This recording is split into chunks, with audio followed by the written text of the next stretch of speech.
Hello, thanks for joining me for today's video. Yes, uh, the videos I'll be doing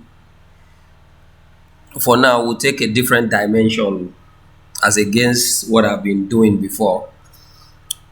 It happens that I got so many requests to touch different areas of design and modeling. And given the list that I have, it's quite long, so it's not something that I will start picking each and start responding to it. So what I've decided to do is that we will take a particular project, then we'll walk through it together. Let's say on a scale of 0 to 10. So we are starting from 0 to 10. So that means from scratch to design, detailing, and documentation. So what I will simply try to do is to cover of the every of the questions that is on my list from various platforms that I got feedback from. So I will try and address all this in this particular case. So from 0 to 10. So that we'll go from 0 to 10 together. So along the way, I'll try and do something manual then before we jump into the software.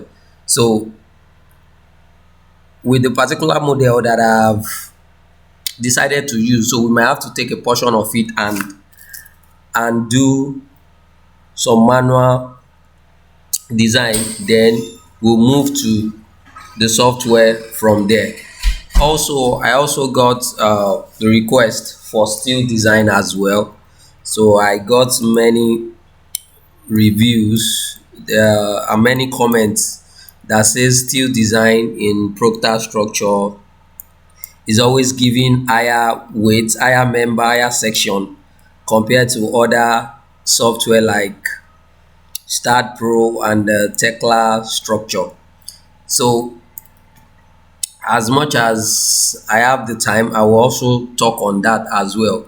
Now, first off, you have to understand that just I've been saying in my previous video that for any software, any design and analytical software that you employ, it all depends on how you understand the way the software operates.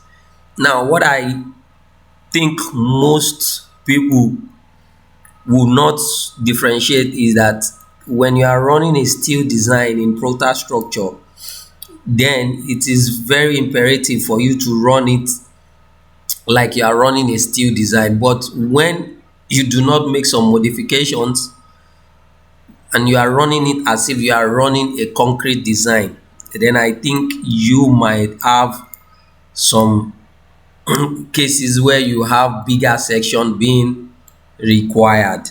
So I did something on that. I did some model, this particular model you are seeing, I modeled it in Stekla structure, and I also did the same thing in protect structure.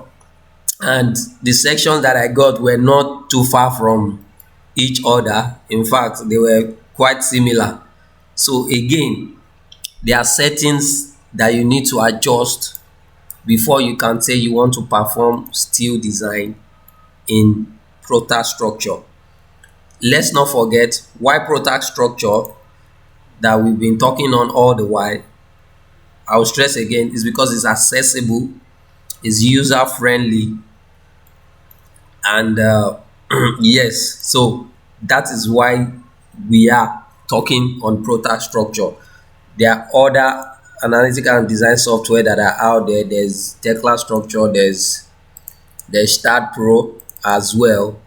So based on whatever it is that you can get your hand on and how you can master how the software operates and how you can apply it to real life situation to give you a result. Again, there's argument out there that why are we clamoring on manual. Now, I will take myself as an example. When I started out my career, I was trained by by some senior colleagues, and these senior colleagues happens to have, school in the time when they were doing everything manually. So with the advent of software, so which also requires you to step up your game, because it's now a question of how fast and how accurate you can turn out a result. Because if you want to say you have 18 story and you want to start doing it manually, then you know that that will take weeks before you can come up with a design result. So in the process of time, these people, when they gives me job, I have to go back to them and show it to them. And these people are thorough people. They will check everything, in total. So that makes me want to know what the result of the software is giving me, because I can't go to them and just present something, and they start querying me, and I will not be able to say, oh, uh, this is it, this is it. So that would not cast a good image on me, and based on the fact that they were the ones that trained me. So that makes me want to go into knowing the results that I get and what the software is actually giving me. So it is on that basis that I started probing the software that I use, and how can you have basis to probe the software? It is when you do it manually, when you know what you're expecting, then you can know whether the software has given you something close to what you are expecting. So if you've checked my previous video where I have done some things on different elements and some of the challenges that are associated with it.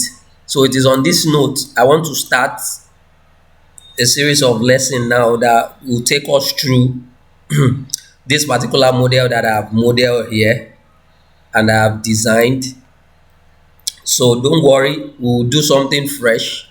So the series of lectures we'll be doing will cover the modeling, the analysis, and design. Now, you don't get me wrong, we are not going to jump into the software and say, okay, this. No, we will do something manual as well. So that is why I want to start this design and model, and we will start from this point, understanding the task at hand. Understanding the task at hand. Now, in that project that I show you, this is a project, a live project. It has been designed, detailed, and documented. This is the architectural drawing. I had to export it for privacy reason, because it's actually a project that's about to start. Now, this is the architectural plans, and I did export one of the elevations to show you some things. Now, if you have an architectural plan, it is your duty as a structural engineer to now come up with general arrangement for the structure, for the architectural arrangement, so that you can support the structure. And when you come up with the arrangement, from there you can run an analysis on it and then choose members that will use to execute on site. So this is the architectural plan. Now, mind you, if you recall, I said these structures have been designed, detailed, and documented, signed and sealed, both architectural and both structural. This is the general arrangement for the structural drawing. I also exported it for privacy reasons. Now, if you have seen, a structural drawing that is signed and sealed, so the first thing that comes to your mind is that the drawing is valid and is approved. But I can tell you, not just this case alone, I've seen many instances where a detailed design and detailed drawing is sent to me, and by the time you look at it critically, you start seeing some discrepancies in the structural arrangement when you relate it with the architectural, and this is no different. Now, the aim of any structural design is to accurately account for all the loads that is coming on the structure, which will be transferred to the foundation. Now, join me as we look at this particular architectural drawing and this structural arrangement as we criticize it together. Now, if you check this grid A, which is on the ground floor, and check grid A, which is on the ground slab arrangement.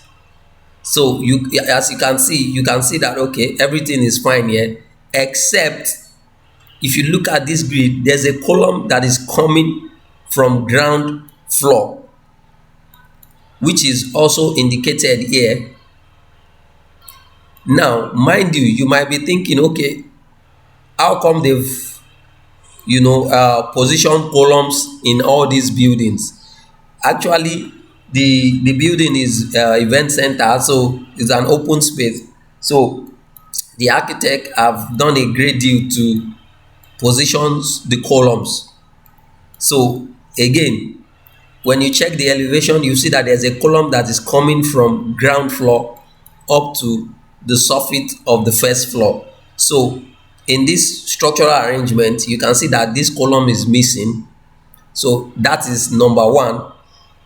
Then number two, if you check the architectural arrangement, you can see that the lift shaft is located here in the plan up to the last four blocks. Let's see, on our structural drawing, the lift shaft is not showing where it's supposed to be showing. Rather, the lift shaft is showing somewhere else on the structural drawing. So which also shows that okay, something is out of position. And if you take this model and take it into a 3D analytical software, you will agree with me that the interactions of all the members, when you analyze it as a whole, will be different from what the architect has actually modeled, and if that is what we are going to construct on site. So then critically, coming to the first floor, you can see this same grid A, that there's a cantilever out from this structural arrangement. Now let's look at it from grid A. You can see that the wall is now extending outside. So agreed that the cantilever is up to this point, which is valid. But beyond that, when you now check the architectural drawing critically, you can see that there's a line projecting beyond the end of this external wall, and as it is, this is just a line. So on plan, we might not know what it actually is, but also I can see a thick line which is representing a wall that will extend from that up to, okay, I'm still seeing it on the next floor, which is the second floor. So I think these walls are going round and round. So I know that something is happening there, but let's assume I don't even know what this is actually. Then that is what the elevations and sections are for. So when I come to the elevation and section, okay, this is grid A, fine, which is from ground floor. Then this is the external wall on first floor. Look at where it stops. So what it means is that the structural engineer have actually taken care of, I've actually taken care of the cantilever up to this point. He has taken care of the cantilever up to this point. So but what happens to the remaining cantilever? And that is what is showing on plan here, and is actually like an aesthetic features on the building. So being aesthetic, which means we have to incorporate it in our design, because eventually this cantilever will extend from here to here, which will be the span of the cantilever. So in this case now, if the structural engineer have gone up to model this, then that means some loads have been omitted, because the effect of that cantilever that extend is not taken care of in the structural model. So some loads are missing. Now you can see that there's a wall that also projects right up from that cantilever slab onto the surface of the cantilever on the second floor, which also projects outside, but not as far as the one on the first floor. So you agree with me that already there's something wrong with the model, the structural model.